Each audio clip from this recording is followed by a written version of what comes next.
Wow. This all is kind of dovetailing. About 9 months ago, I've been doing this stuff for 2 or 3 years. About 9 months ago, a friend had me over, a producer friend, and just at random, she wanted to do, and I hate this word, but Ouija. And we started, so for once a week for 9 weeks, we've been doing contacting spirits. And I had no opinion on it.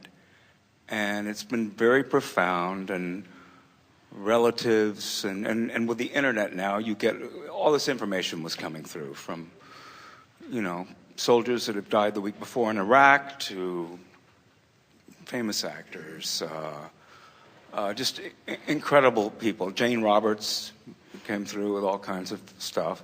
What'd she say?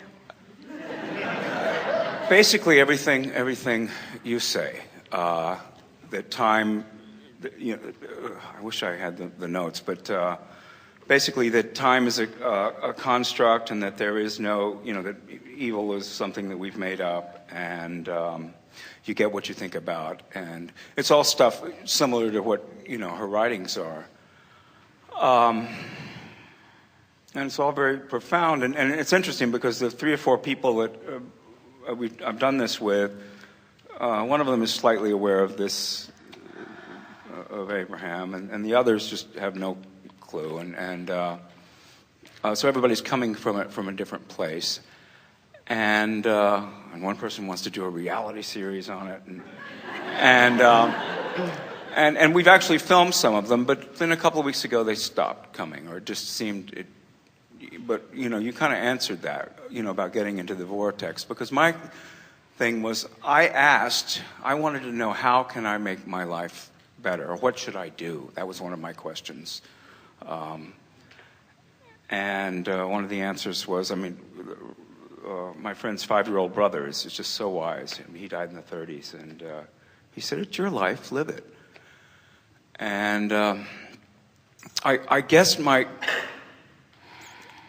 question, besides how profound this all is, and we've had witnesses, because it seems so fantastical. I've always believed in this, that there is no separation. And but my question is,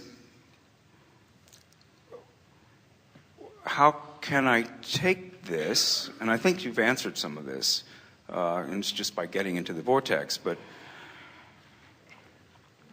what is the meaning of this? Well, look at it. And why did it stop? Look at it this way. Yeah. It stopped because the clarity of your question ceased to be. Yeah. It stopped because there was not much clarity that began it, and not enough clarity to keep it going.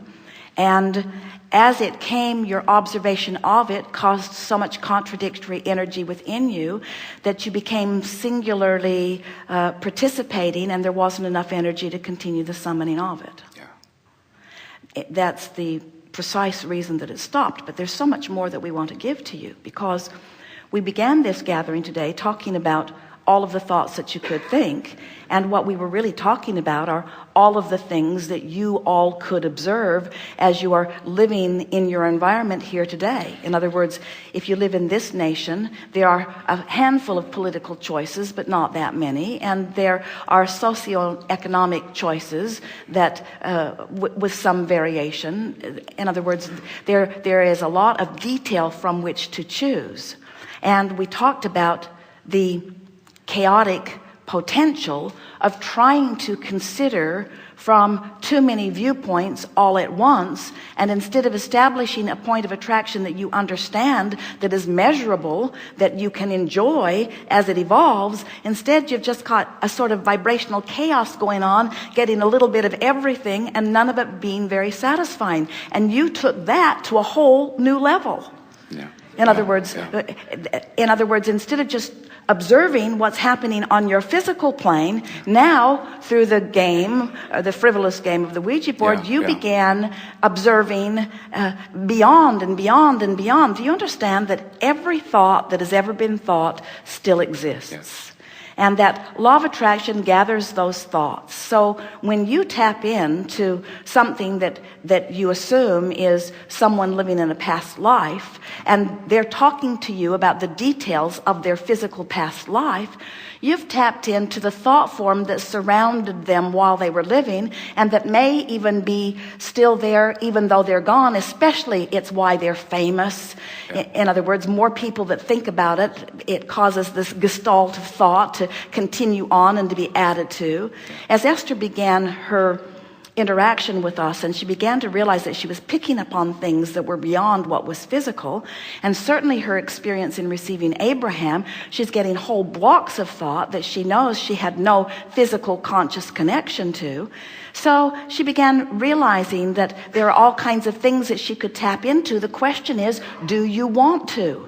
The question, in other words, we want you to understand that you are an extension of source energy, and that you've come here to take this arena that surrounds you and to focus it into something that is meaningful for you, which means life poses questions within you to which the answers are readily available. That really is the way that we would approach this business of asking and receiving, is to understand that whatever you ask for, you will receive. But understand that you don't ask with your words, you ask with your vibration.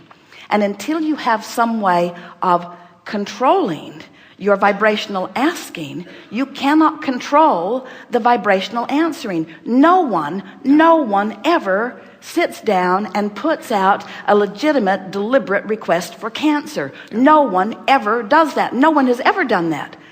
Not one time ever did someone say, I think I will dabble in that just to see what it's like.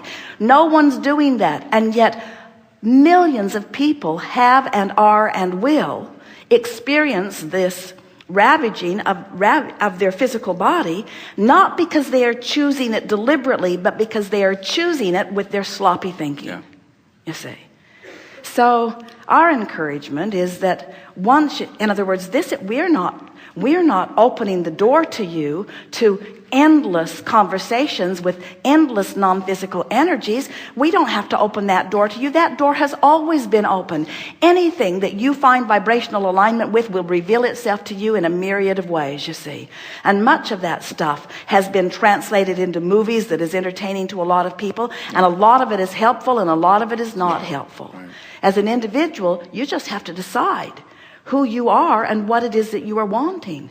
Jerry had some experience with the Ouija board, and years later he is asking us, because sometimes it was gypsies, tramps, and thieves. Sometimes it was Albert Einstein. Sometimes it was Albert Schweitzer. In other words, and he wanted to know why. This Ouija board seems to be like a doorway to, and we said, but consider the different people that you sat with the Ouija board, because he carried it around for years, like you, wanting to know what it was a doorway to.